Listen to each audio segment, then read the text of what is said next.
Hey, ladies and gentlemen, welcome live Monday, Ancestry Lands live with Uncle Phil. Y'all know who it is. Happy Monday, everybody. Hey, did y'all miss me when I was on the road walking? I'm doing all of this other stuff. I'm branching out. I'm doing different things. I'm trying to show you different stuff, that I don't know, that might be of interesting. Today, folks, we got a great show. I brought on a special guest of mine. I'm gonna hold the excitement because I'm so excited. Let me hear from my ladies. Okay, hold on. So I've got a young man that I've met on my travels. Everybody knows that I travel out to California and I do my nursing there.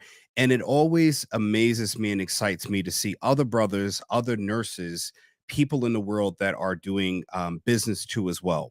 Today's topic and program is designed to speak on the subject of, does corporate America or the corporate job market keep us down? Keep us held back? Does it allow us to not achieve more because we're confined in a box? If you get a job, you start off getting a job, you start off making a certain amount of money. Obviously, you're broke or you're in college, you're not making enough money, or you're on OnlyFans and you might be selling a little something, or you might be a young guy that's out there, you go to the clubs, you know, and you got a little something that you got a little extra change that you've been spending on a woman of the night, whatever it may be. But folks, I wanted to bring in a guest to talk about this because I love what he's doing. I love what he's his mindset. I want people to hear where he's coming from. But let me bring in my host, right? My special guest, Mr. Erroll Moore. How are you, Hey sir? man, How are you doing? not bad, not bad. How are you doing, bro? I'm well. I'm well. Let me give you a proper applause. There we go, folks.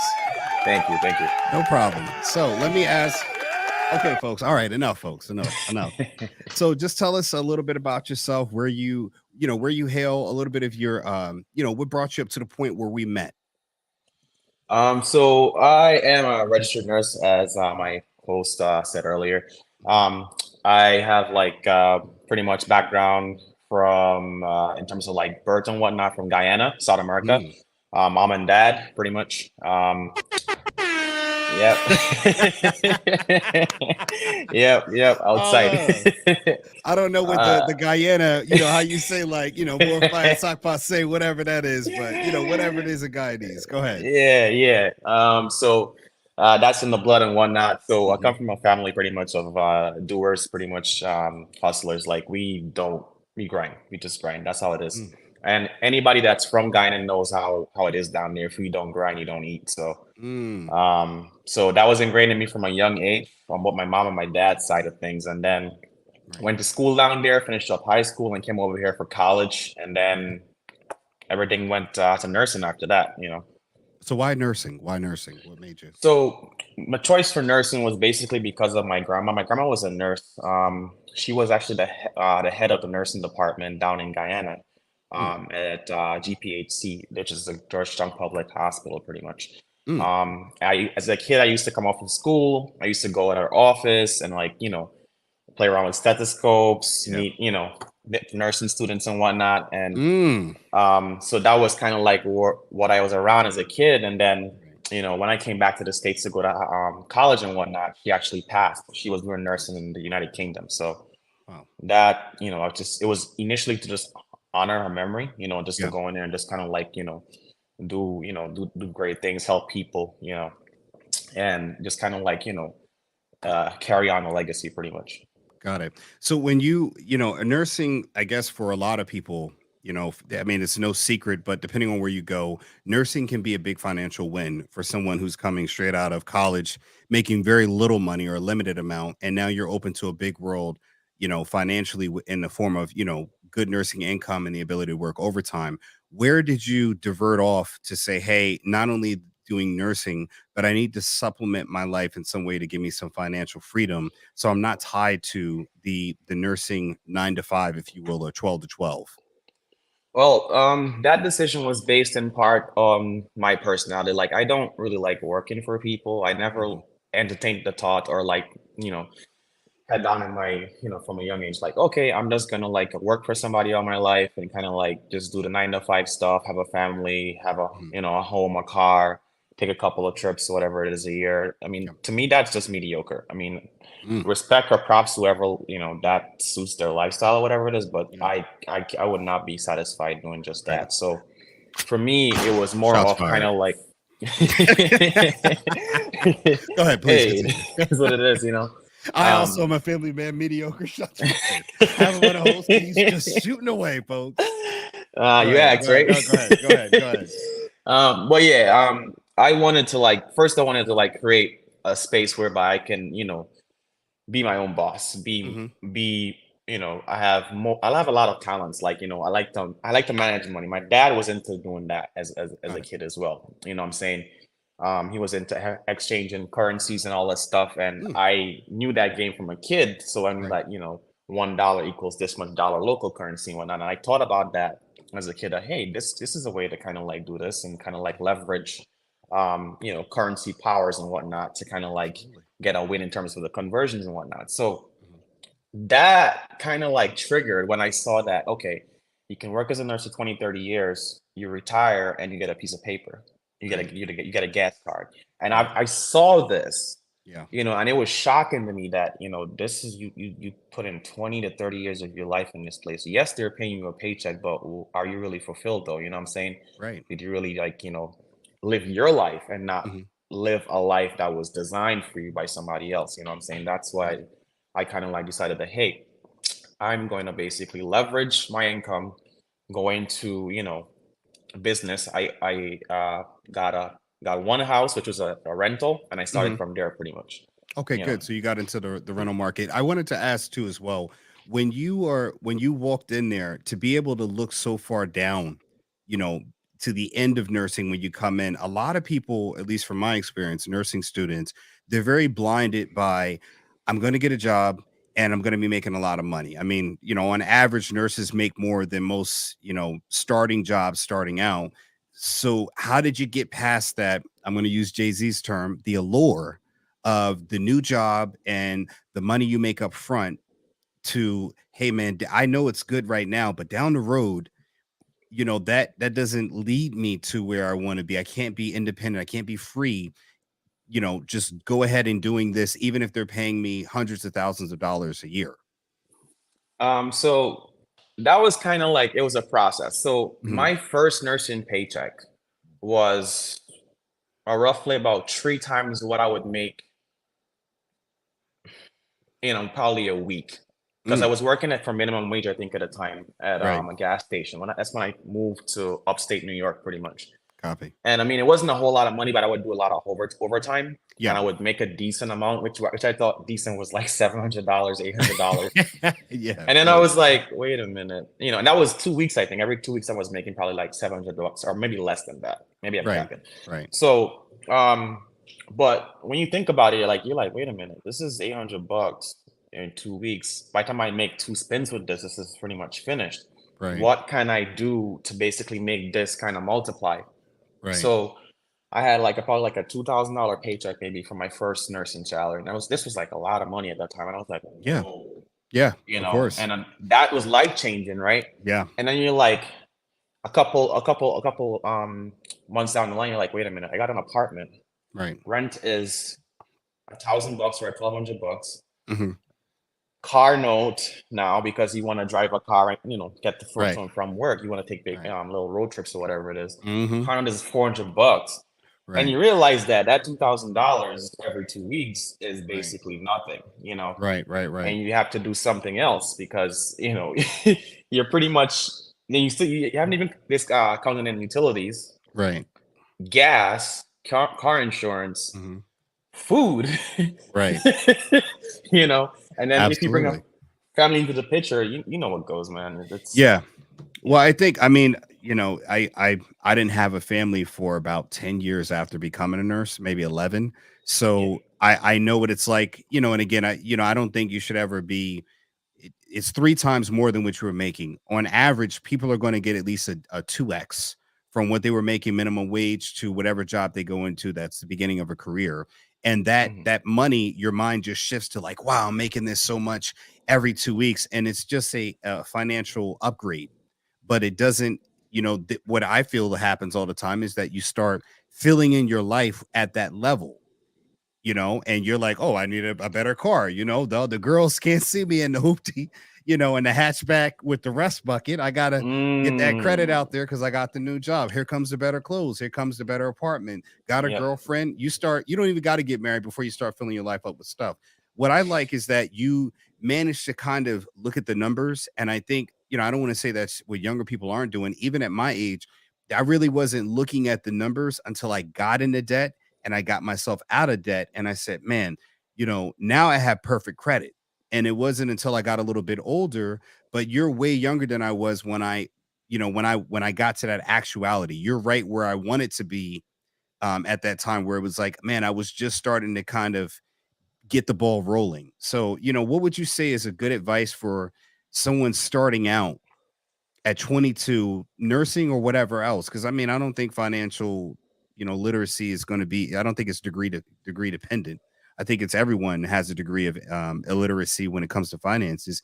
How do you how do you look at that end of the road? What would you tell people as far as like how to kind of do what you did to kind of get a grasp on, seeing that like, hey man, this is great now, but 5 years down the line, you still gonna be making the same amount of money. Is it gonna be enough then?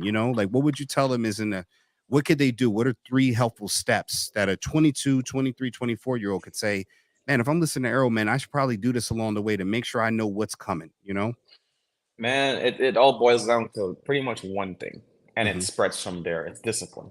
Mm. That's all it is. Discipline. Right. You know what I'm saying? So you as you want certain things in life. You want to have, like, for instance, financial independence and whatnot, Mm-hmm. right? Right. And that's your goal, right? Right. You have to be whatever goal it is that you're setting for yourself, whether it's to be just be a family man, to be, Mm-hmm. a businessman, whatever it is. That's Right. your goal. You have to basically be disciplined enough to avoid anything that deviates you or puts you two steps back from achieving that goal. You Right. know what I'm saying? You can't be like, oh, I want to buy a house, but I'm going to drop 10,000 at the strip club. Right. Right. It's just I not have gonna a I work. have a I have something for that. Sorry. I just for all the people out there tipping, in the South, I just want to make sure we Yeah. got you covered. Okay. Copy, Go ahead. copy. Maybe not 10K, Yeah. but take 100, break it up in ones. Go, please continue. Please continue. Yeah, yeah. You can't be doing that, man. Yeah. Yeah, you just got a new job, they're paying you more. Instead Right. of going out and getting that new Mozzie or that new Benz, a new Right. Bentley, a new Beamer, whatever it is, right? You Yeah. can get that eventually, but Right. take a step back, right? I like that. Take a Yep. step back. Realize that, hey, you just managed to 2x or 3x your finances every week from whatever Right. you started from. It's not a chance for you to celebrate, Right. right? Don't celebrate and go buy liabilities. Right. Think about how you're going to buy an asset that generates money for you, so Gotcha. that you don't have to work as hard pulling a bunch of overtime to pay for all the other extra stuff you want to buy when you get to that next level. You know what I'm saying? Or better Absolutely. yet, get an asset to generate income for you so that asset can pay for all your toys. Yes. I got You it. know what I'm saying? Let me ask you this question. That's gonna be hard for a 20. Yeah, okay. So how old are you now? If you might give the audience your I'm age. 32. 32. So are you saying at 22, you can go back and tell 22 with a fresh degree out, fresh paycheck, and you got the check like, I'm going to cash this right now. Because I'd said I don't want direct deposit for my first nursing check. I wanted to cash it. I looked at the Mm. girl and I was like, cash this mother. I thought I was rolling in the money. I walked in with a strut like, hey, hey, you know. Could you tell your 22-year-old self that information and you follow it? You know what I mean? Because I would imagine it's hard for a 22-year-old to grasp what the 32-year-old self is saying. I'm 42, so Mm. would you be able to get yourself at 22 and say, hey man, like what? There's a lot of people that's going to go right past over the head. What could you do Yeah. to capture that group to the people like maybe not like you that would have listened to that information? Um, that's gonna be like you gotta figure out who you're dealing Yeah, with first, gotcha. Okay, because everybody has different personalities, right? right, What I'm saying, if you're business minded, you'll catch what I'm saying, right? got But it. if you're not, I gotta figure out where you're at. And Okay, then I have to, like, work with you on a personal level, like, okay, maybe not do a strip club every weekend, maybe do it Right. every other week or Yeah. every Yeah. month. You know what I'm saying? Yeah. Reduce that so you can save up a pot, Yeah. right? To put into something that you know will make you some money. Whether Gotcha. something it can be a hobby, it can be, you know what I'm Yeah. saying, something that like you said, a house. Yeah. It could be a car that you put on, what's that app? Toro. Uh exactly, Toro Mhm. or something like that. It can be something that simple. Even Yeah. if you so for instance, you want to go buy that BMW, Hmm. put it on Toro. Got it. Toro will pay the what you call it, the note every month, and you still Hmm. get to drive around in the BMW. There's Right. different ways to do it. You know what I'm Right. saying? But the frame of mind you gotta be in is that let somebody else pay for this shit. Right. You know what I'm saying? Gotcha. Don't be the one that's spending your hard-earned income to pay for a liability that's gonna depreciate over years. Right. That's what you gotta think. Yeah, no, definitely. I know that you spoke on this when we talked. I don't want to say when we talked in California because I don't want anybody listening to us like I know they ain't talking about getting wealthy on my dime. Um, the importance of mentorship. I always say at this age when you get that kind of money starting out in a career, to me the most critical thing is having someone that is your OG or someone that you can look to give you guidance. One of the things my father, he's 62 or 60, no 64.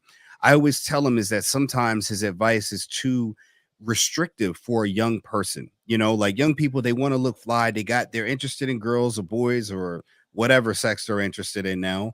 Mm, That you're not going to get them to kind of go along with the plan if it's too restrictive. If a person doesn't have that level of discipline, some people can just, I'm going to eat peanut butter jelly sandwiches, ramen noodles, and that's fine. But once they get in 2-3 grand, they're not going to, the human condition is like, I'm going to give myself a better because I deserve it. So mm. I told him, I say, sometimes you got to make a budget for Jordans. You know what I mean? If the dude likes Jordans, like you said, hey, maybe not spend so much at the club that night, maybe budget out two, three, four, 500. But that's what a mentor is for. Even in business, I've had mentors along the way guiding you. And is that something you feel can be helpful when a young man, and that could be a father figure or an actual business mentor. But do you think that's something that is helpful for a person to get someone who can guide them financially that has results, you know, Mhm. that can be a tool to help a person who's young trying to make that kind of money? Yeah, most definitely. Um, I didn't meet a mentor until like way later in my adulthood, like about, I would say it's recent too, within the last maybe 6 years. Okay. But to get mentors help you get to the next level, point blank. No matter Okay. where you're at, even if you're a millionaire, millionaires have mentors too, Wow. because they're trying to become a multimillionaire or even a billionaire. You know what I'm saying? Yeah, It yeah, doesn't matter which level you're at, you can find somebody that's done it better than you. And that's the beauty of mentorship. You know what I'm right. saying? And for somebody that's now starting out, like a young person, whatever it is, I mean, it can be very difficult Mhm. because you have your desires and whatnot, like you spoke on before. And you Right. also have to be selective as to who you're going to listen to, because not everybody that's trying to help you is going to actually be a friend or be a mentor to you. They Right. might just be looking at you, seeing how they can fleece a dollar from you. You know what I'm saying? So you got to Yeah. be really selective. You got to be able to like know who you're dealing with on the Mhm. levels. And like you said, the receipts have to match. You Right. know, if they can show you that they did XYZ plays and did, this is the result, you Right. probably want to, might not everything they talk about you want to listen to, but you want to pay attention to what they're saying. You know what I'm saying? Because it's Yeah. gonna help you out. Definitely. Do you, I always tell people be cautious to people with just their wealth is visible, you know. Mm, A lot of people that I know that are doing it can show receipts. They're never wearing, or the receipts are not always visual. mm, That's a person just because they have a, I don't know, a Lamborghini doesn't mean that they're financially making the moves. A lot of things can be just bought off of credit. What are some of the things that and before I do that, let me stop for a second, folks. I want to tell everybody today's show is sponsored by our sponsors, everyhomelife.com. Everyhomelife.com, you can go and buy everything for your housing needs. They have great products, from small budgets to large budgets, and some luxury items too as well. Everyhomelife.com. There are sponsors. Go to them and buy some things. the projection lamp behind me is something that I bought from them. I plan on buying more. So when you say, wow, he's got a great studio, remember everyhomelife.com is the place that I started at and I get my stuff from. But let's continue.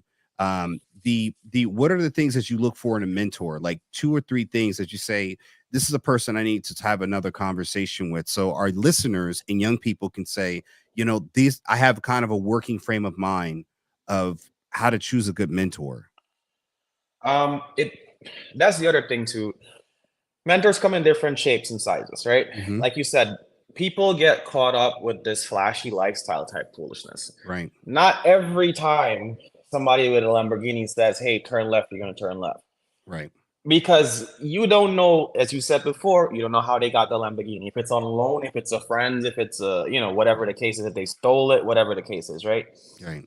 My personal mentor, I can speak off of this, wears no jewelry except for like an earring, Right. maybe once in a while. Yeah. And it's yeah. not an earring with diamonds in it.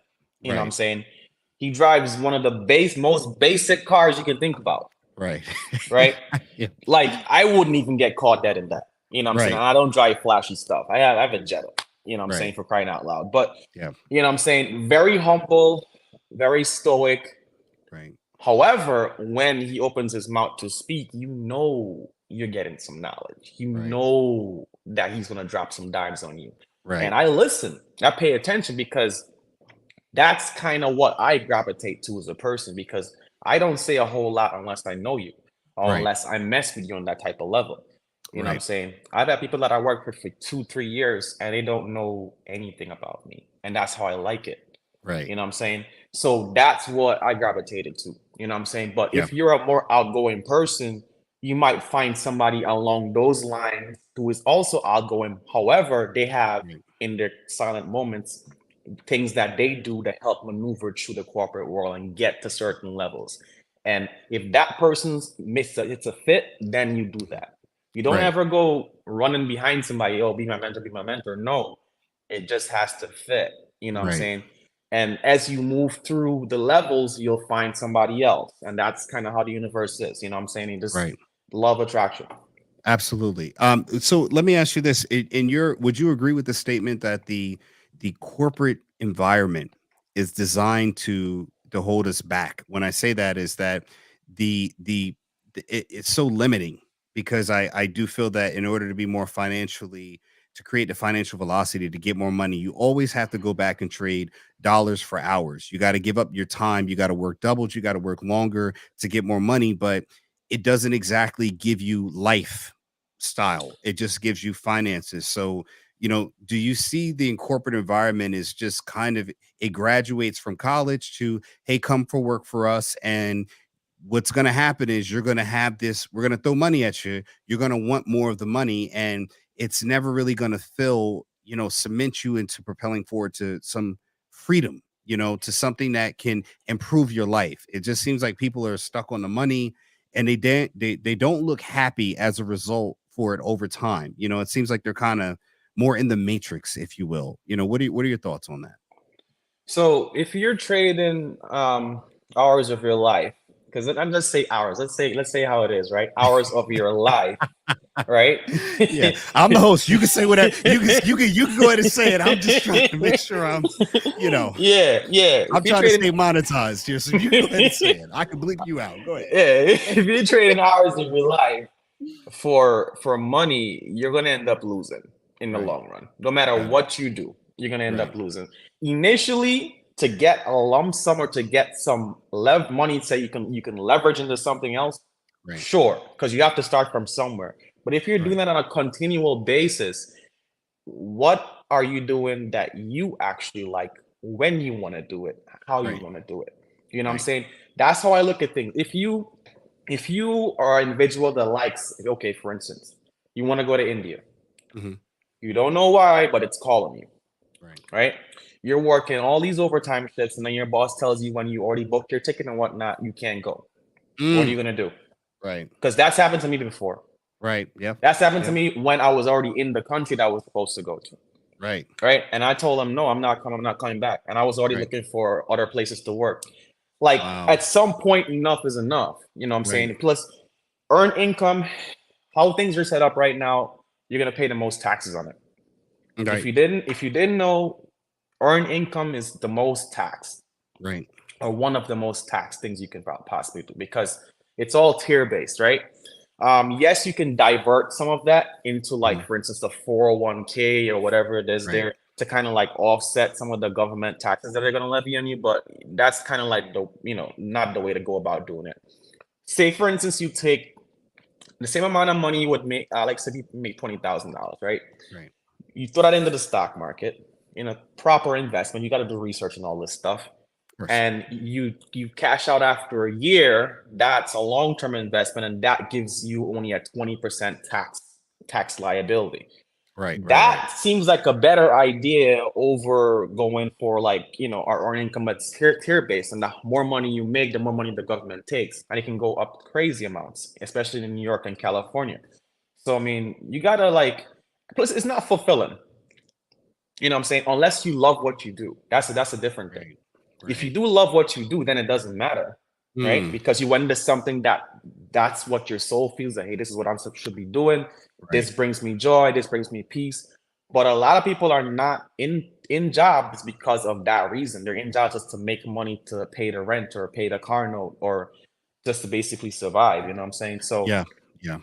yeah, it's go ahead. No, I know. I get what you're saying. I think that's a valid point. My thing is that I noticed that, after being a nurse for 20 years, is that, people literally go to work. It's like once you get in long enough, everything becomes repetitive. You go to work, people are complaining, they don't like this. New people go up into management, and I'm like, where do you advance? And I'm just going to use nursing because we're both nurses. There isn't a lot of advancement because the most money that you can make is working the overtime. So it's kind of like it's a Faustian deal or a devil's bargain because you're always trying to fill up everything that you're going to spend on, but it doesn't give you the freedom. And like you said, you're in there, you're going trying to go on vacation, but it's got to get approved by HR. Your life now becomes a series of approvals, not just Hmm. from your main boss, your manager, but we've Hmm. got to do continuing education. We've got to do skills training. We've got to do this. We got to do that. And it's like your life, you don't actually have any control in your life. You take days off when they tell you to take days off. Again, you can't even leverage any tax. You can't defer any taxes other than a 401k.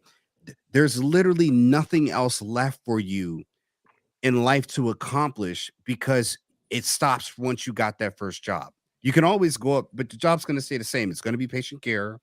You can go to surgery, you can go whatever else, but it's every job is designed at not allowing you to grow to what is your potential, your individual potential. You're working to enrich the corporation, and the corporation only thing is doing is giving you enough to they're using your hours of your life to enrich themselves. And now we see that in today's world with the job losses, them, cutting out executives or even, furloughing people to make sure that they save corporate profits. So when we go through this, like in 2008 and now, people are not stuck with any kind of freedom. Now they're in an unemployed, and it's like, okay, how do you get freedom in that area? And now you said that you're going into, you have rentals.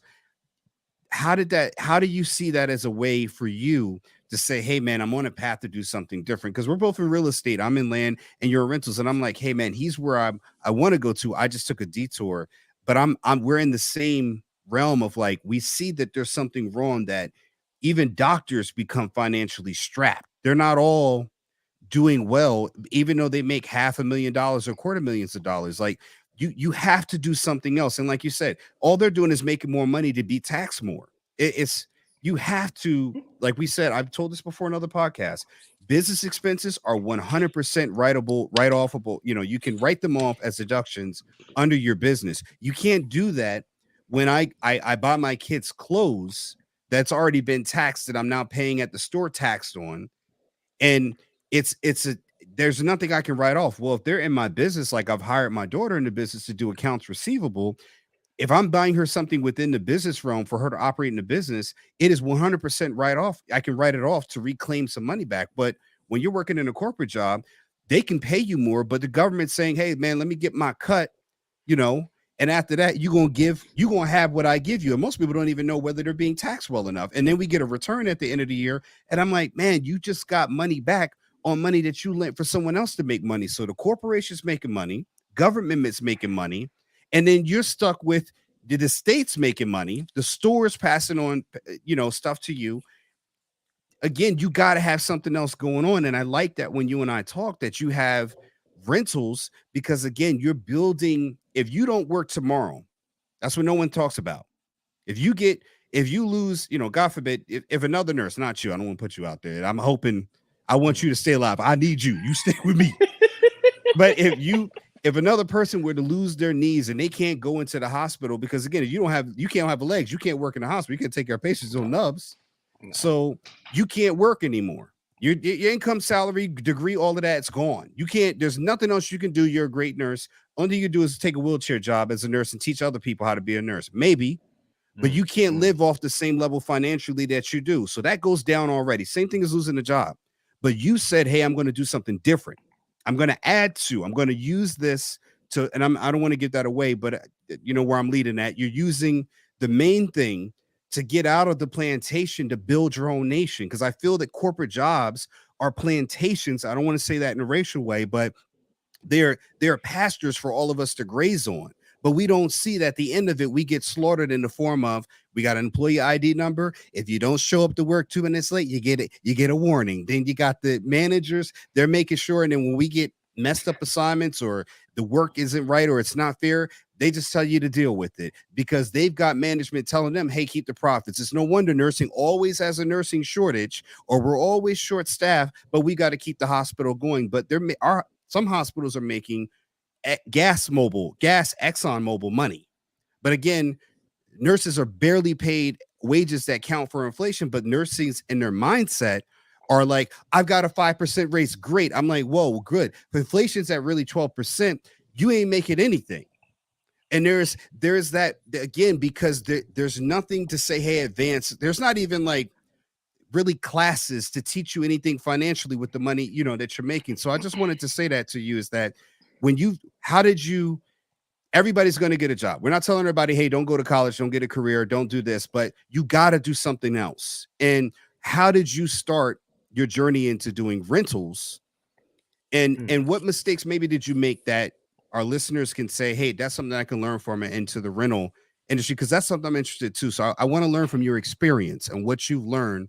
And am I right in saying that? Because I don't want people to be offended. I don't want doctors to be like, well, if he calls me for a medication for patient, I don't know if I'm going to answer. But the same thing, the doctors have to work all the time. And I've got 3 kids, man. Kids are expensive, man. I told my wife today, we be rich. We be flying, sailing, everything. My wife could get liposuction, mommy tuck, whatever else she wants. I could have hair. And we didn't have kids, but they cost a lot of money, and they don't bring you a return unless one of them one day becomes Steph Curry and I can eat off of him. You know what I mean? I could just literally say, I raised you, boy. You owe me for all that I've done for you. Yeah. Now buy me this house and make sure I got 3 rentals that Erroll has. But go ahead. I don't want to take the floor, but you could just use your children like every other parent that has a millionaire for a son or a daughter and use them to fulfill your life with the money that you didn't accomplish. Maybe that's the plan, but that's not a guarantee. But again, that's something that I like what you're doing. So I want to, when we met, you told me that what you're doing now is to fund your real estate endeavors instead of just going and saying, hey, I don't know if you did it, but so I'm going to go out and take massive loans. I'm not going to do anything. I'm just going to go into massive amounts of debt. I'm going to get a rental, I call it the, let me make sure I have mine because, there's some Christian people watching me, the make happen, ideology, the God's going to give it to me. He's just going to, it's like your God's, it's like you just tell God what to do. And he's like, okay, I'm just going to deliver this because, you prayed, but you said, call the person a mother right after that. You know what I mean? So go ahead. I just want to hear from your thoughts. Well, you know how it is. Yeah. Nah, you're good. You know how it is, man. Like, yeah. Okay, going back to let's just touch on the Christian thing right now, real quick. Right. They say faith without works is dead, right? Woo! Point blank. Bars. So if you Sorry, You know what I'm I just saying? got to get the bars on that one. You can pray how much you want to pray. Nothing's gonna change unless you make it change. Mm-hmm. You know what I'm saying? And you can pray for the inspiration, put in the Mm. work, make a plan, and he Mhm. gonna bless you. All right, hold on. We have a comment here. Kevin, the software tester. Kevin, thank you for showing up. He said there's also a lack of appreciation for your work. I'm going through that now. Any comments on that for Kevin, the software tester? Oh, he's a software engineer, tester. What is that? Kevin, let us know if you're in the comments. I don't know. He might have tapped in and tapped back out. But there's a lack of appreciation. But I think where Errol's going next Kevin will talk to you about that, and we'll address it again. Please comment, Kevin, and let us know what you do for work, so we can elaborate on that. But let Errol have the floor, and if he comments again, he's a tester, software tester. Oh, well, yeah. I mean, you guys, you said that the tech world is blooming right now. Chat Hmm. GPT and all that. I Yeah, mean, of course, you guys are pretty much the crash dummies of the world right now for the tech mm, industry. If you guys are respectfully, going to do what you're doing, you know what I'm saying, we won't be able to get something that works fluidly, right? because most customers or users of software don't realize that there's an extensive amount of development and testing and all the stuff that goes on in the background Right. before a product even comes to market. You know what I'm saying? And then even when Mhm. it comes to market, you guys are still there refining it to get the updates needed for like patches or whatever it is that may come up. So, I mean, props to you, man. Yeah, for sure. Hey, Kevin, thank you for that. Also, Kevin, the lack of appreciation for your work.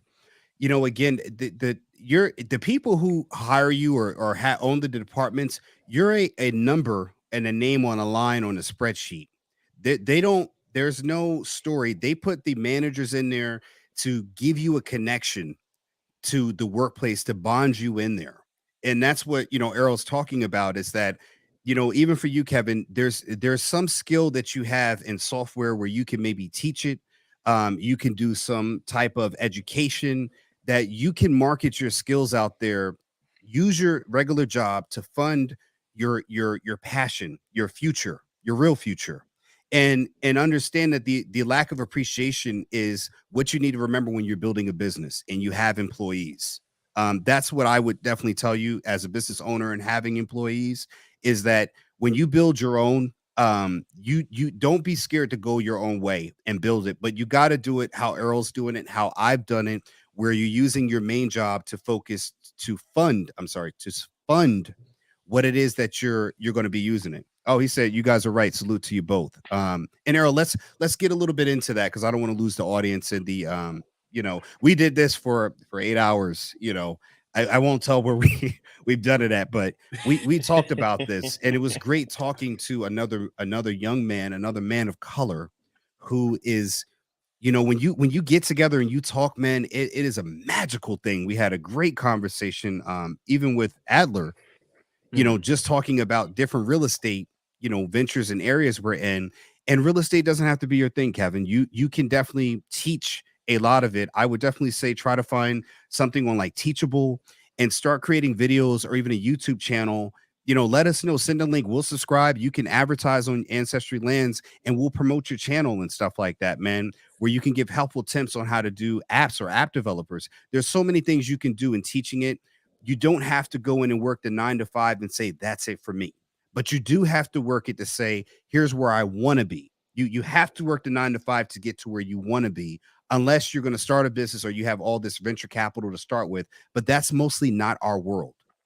Yeah. Would you agree with that, Errol? Yeah. True. True. True. So going Um, back to you with the how you're funding and getting into the rentals, what caused you to kind of move in that direction? so, first off, you got to realize that whenever you're in a school, from like elementary all the way up to like what you call it there, high school and College, even yeah, college, yeah. I'm saying university, whatever it is there, you are being trained to replace the next guy. Mm. Excuse me. That's all they're doing. Yes. That's all they're doing. You're literally being trained to replace the next guy, right? Mm.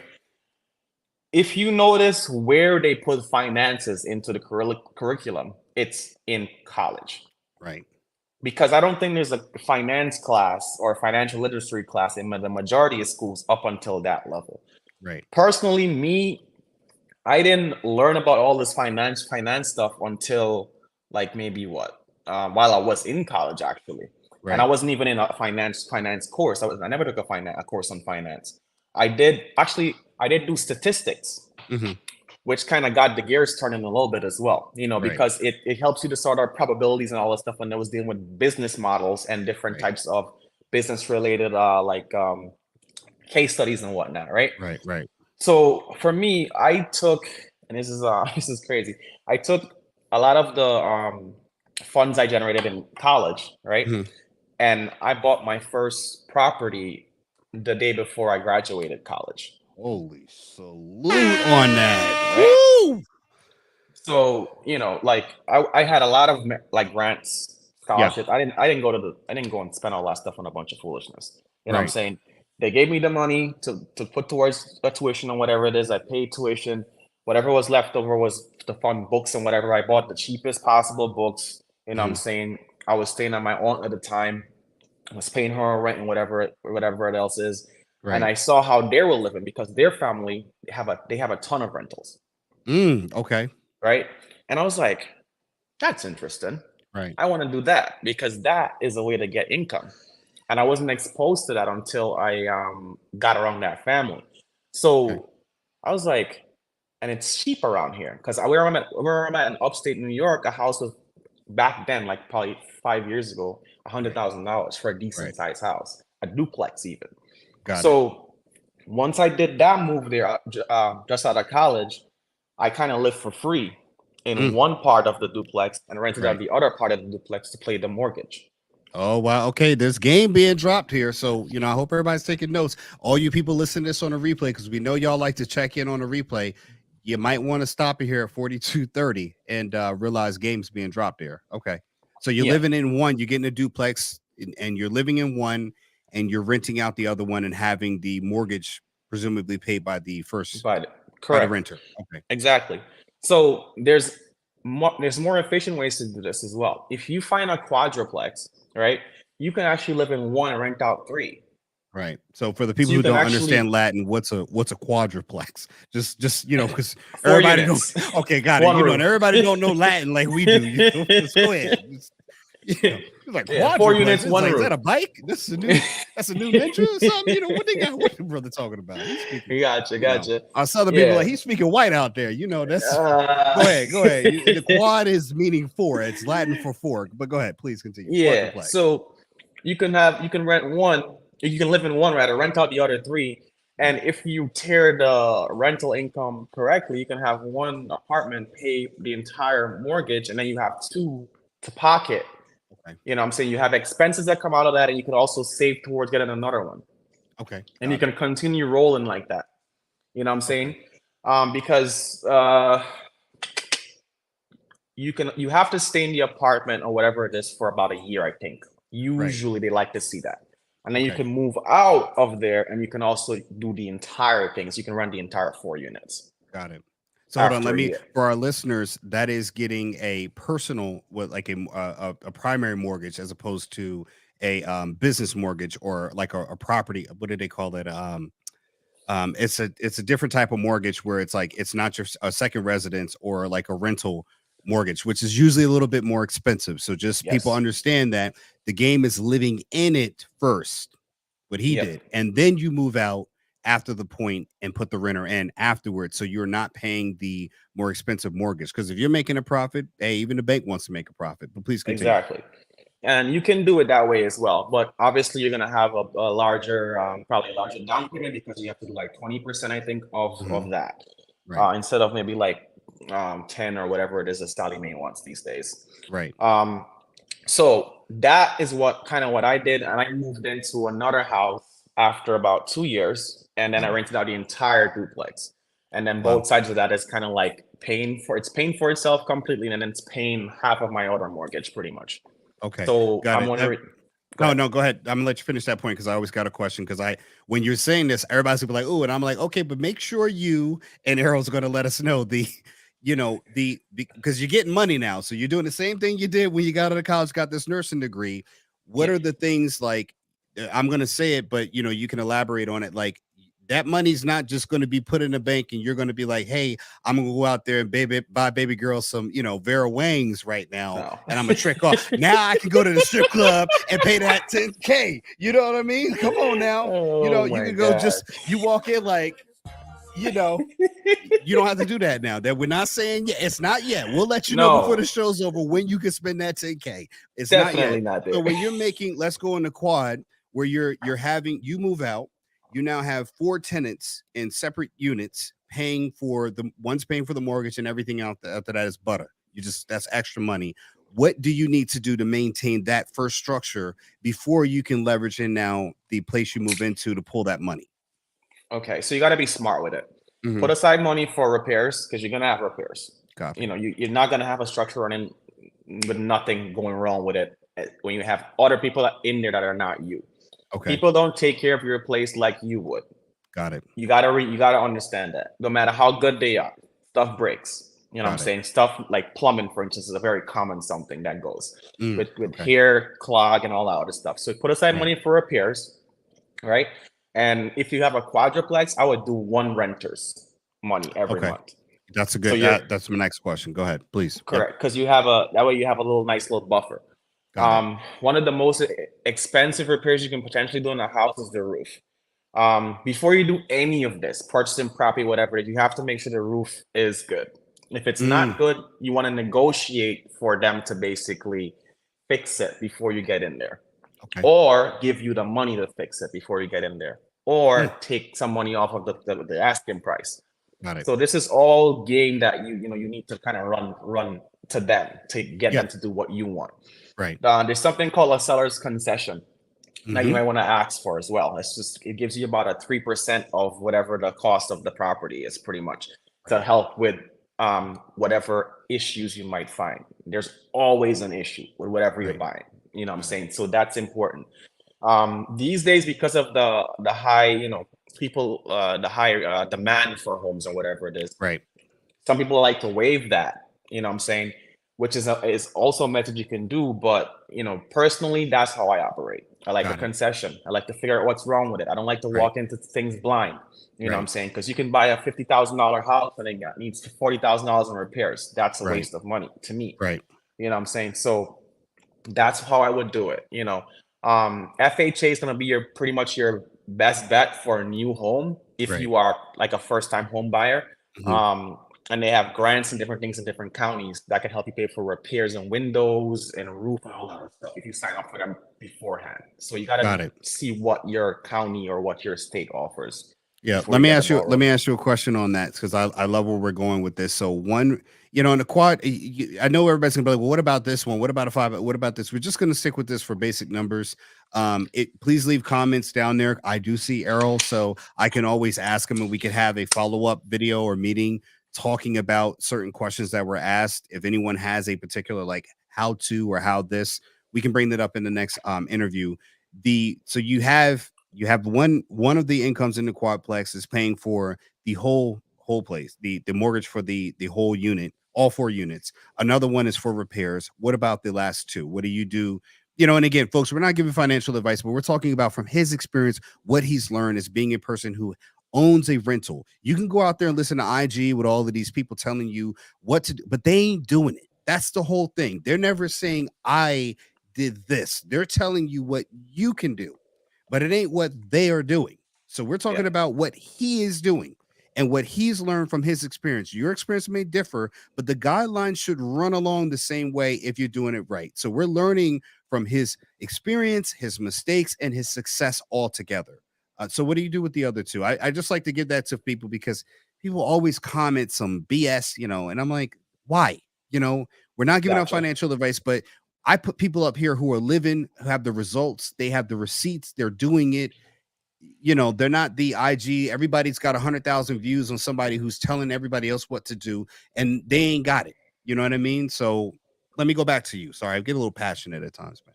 Copy. So the other 2 you can take and roll in to get in towards the down payment for the next property. Okay. So I love real estate because it does 2 things, and you probably heard this a lot. You get somebody else to pay your mortgage, one, and they're not only just paying your mortgage, you're also paying into the equity of your building. Right. So Equity is huge, right? Mm, You can do a couple of things with the other two along with the equity. As the equity builds up, right. you can do what's called a cash out refinance, Mhm. right? And put that towards another property. Mm, And the other two unit, the income from the other two units, you can take that and also buy another property, right? And you okay. can just keep rinsing and repeating and doing the exact same thing. Obviously, once you get into a place whereby you have two, right? Your next one is gonna probably be a bit more of a business thing. So you're gonna have to probably get 20% as a down Okay. payment Got going it. forward Right. that way. You know what I'm saying? So it's not gonna always be that five, unless your state says that, hey, after every certain amount of years, you qualify as a first-time home buyer again. Because some states do have that rule. If Okay. you have a wife or a girlfriend or something like that Mhm. that you're serious about as well, they can also put some stuff in their name and you can debt load one partner and let the other partner roll and get a couple more units. So Gotcha. that's kind of Okay. how you do it. You know, that's Got it. how, yeah. So let me ask this one. So with what is the end goal? Where do you see where does Errol see like, okay, when I get to this, I've achieved what is the beginning of financial freedom, independence, where I no longer need to leverage my job, for this. What does that look like for you where you can say this can safely give me the lifestyle I need, and anything else after this is financial gravy? Now, now I can go, all right, I'll say it this way. Then where do you get to the point of financial independence where the 10K at the club, with the when you can go there and you can say it don't hurt, I'm going here to make it rain. You know what I mean? Because I know people want to know. I want to know. You know what I mean? Because I'd be like, hey, baby, look here, go do what you got to do. I'm going over here with Errol, and we gonna make it rain because he got 10,000 and it's on him. You know what I mean?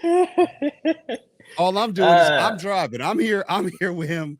I'm here just helping. I'm moral support for his 10K spin. For me, I'm fiercely competitive, man. Yeah. I'm all about the numbers. I'm a numbers guy. if it makes numbers, if the numbers look good, it makes sense to me. Right. So for me, I'd like to diversify. I don't like to depend on one asset class to get me through anything. Right. So I've done house stuff, I've done loans. I'm also heavy in the stock market. I'm heavy in like the crypto sector as well. So Okay. I don't, you know, recommend you just following what I say. Do what Right. works for you. You know what I'm Right. saying? But I've been getting decent returns in all four of those sectors. And that's Right. aside from my regular job. I'm also heavy in the bond market as well. So, Okay, definitely. I, you know. I I mean, I like the fact that what I'm hearing is that there's you have enough liquid to be able to spread it around, whereas you no longer say I have to work. How many doubles do I have to work? How many 16-hour shifts do I have to do to make the same investment? That if I build up a nice rental income, a nice passive income, I now can take that money and put it into other vehicles where I can be fully diversified, where realistically a person who's doing a regular job has that only in the silo of the 401k, but that's being done for you. You know what I mean? So with the 401ks, I mean, if you're a hands-off person and you just Hmm. want somebody else to manage your stuff and you don't feel like savvy enough to do it, that's Right. totally fine. You can definitely do a 401k. But for me, I like if I learn to do something, I like Yeah. to kind of experiment and see what other ways I can mix and match and kind of like Right. combine different things together. 401ks were great starting out because I was like, oh, this is interesting. That's good for retirement. And now I'm like seeing people retire, and I'm like, I don't, this is not what it's about. I want to live while I actually have the strength to do Right. so, Right. because having $1 million when you're 80 versus having $1 million when you're 30 something is two different ball Right. games, Yes, right? absolutely. And you can't get to enjoy it in your older age. You know what I'm saying? You have arthritis, you have all types of stuff popping up. Yeah. It just it's not fun. And money can Right. buy a lot of things, but it can't buy health. It can Yeah. sustain you Oh, for for a period of time. It can keep you at a levels, but I mean, let's face it, you gotta do that stuff. You gotta enjoy your life while you can actually still function, you know. right. Right. Definitely. But the strip clubs will be open still when you're 80. So, don't worry, folks. That's still definitely. So I want to close it out. What are your parting messages as far as, people in the corporate world that may not have heard what we're talking about today? Today may be the first time that they've even opened their eyes or being awoke to the fact that, hey, if people didn't listen to anything and they just caught it in now, what would be your kind of parting wisdom? As far as in, I'm working a 9 to 5, but I have no idea that the end looks much different than the entry, you know. Um, if you work in a 9 to 5, like I said, get something, whatever you're gonna do, no matter what it is. If you're gonna stick to your 9 to 5, if you're gonna go into an investment, if you're gonna go into whatever it is you're doing, just make sure you're gonna be doing it because you love it and Right. because it's something that you actually appreciate and you get some type of fulfillment out of doing it. You know what I'm saying? Because if Definitely. you're not gonna do something with that type of a heart or passion about it, I mean, what exactly you're doing? You're kind of just wasting your life, pretty much. You Right. know, you're basically um surviving just for the sake of it. You're not actually Right. living. Yeah, You know. definitely. I think just for me, and folks, I'm gonna say this, and I'm gonna let you go, Errol. Thank you so much for tending. I really, everybody, make sure that we give Errol a round of applause for being on the show and what he's talking about, because I love the gems he's talking, and I hope we can have you back on again, schedule permitting.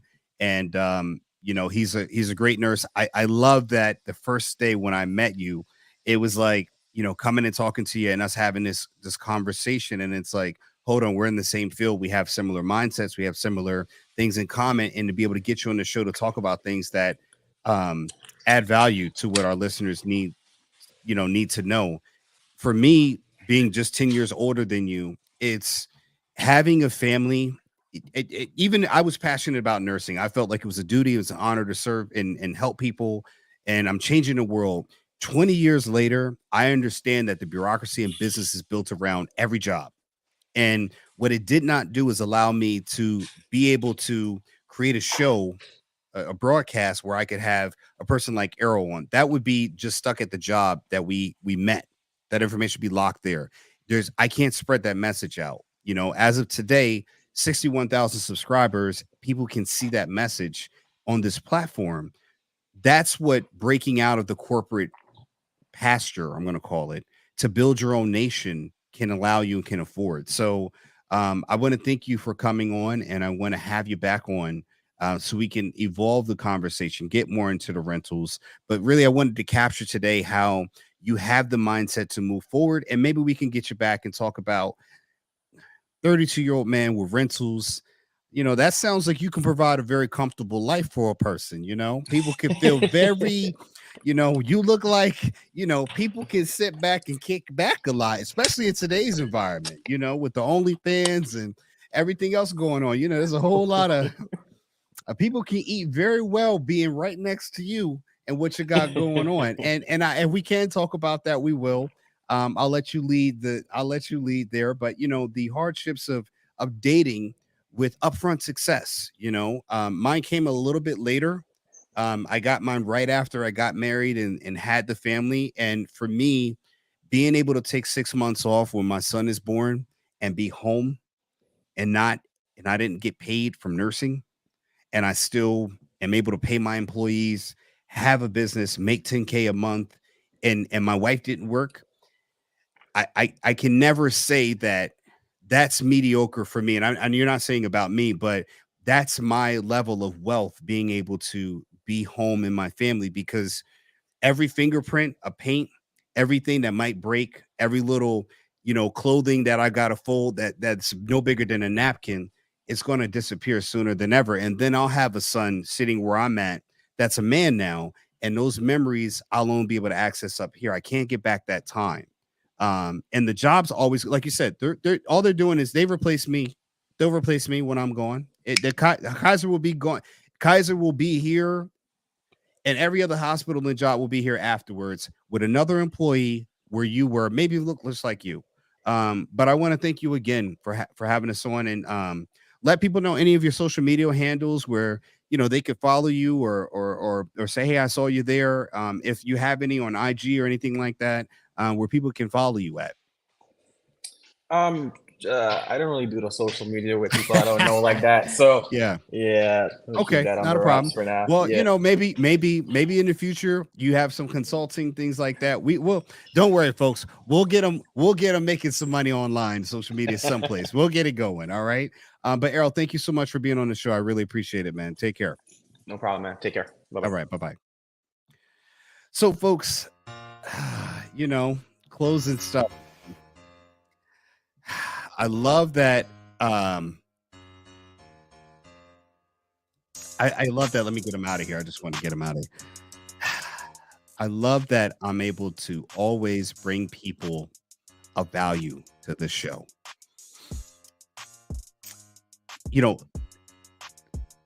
Building a business is scary. I'll tell everybody that. And I meet tons of people who have great ideas, but they don't have a process or a plan. They don't have a way to walk that all out. If you can start with an idea, create a plan, create a process, I definitely think you'll be more successful in whatever you try to do. Don't forget, folks, everyhomelife.com is where you can go and buy products for your home needs. There are sponsors. I purchase from them.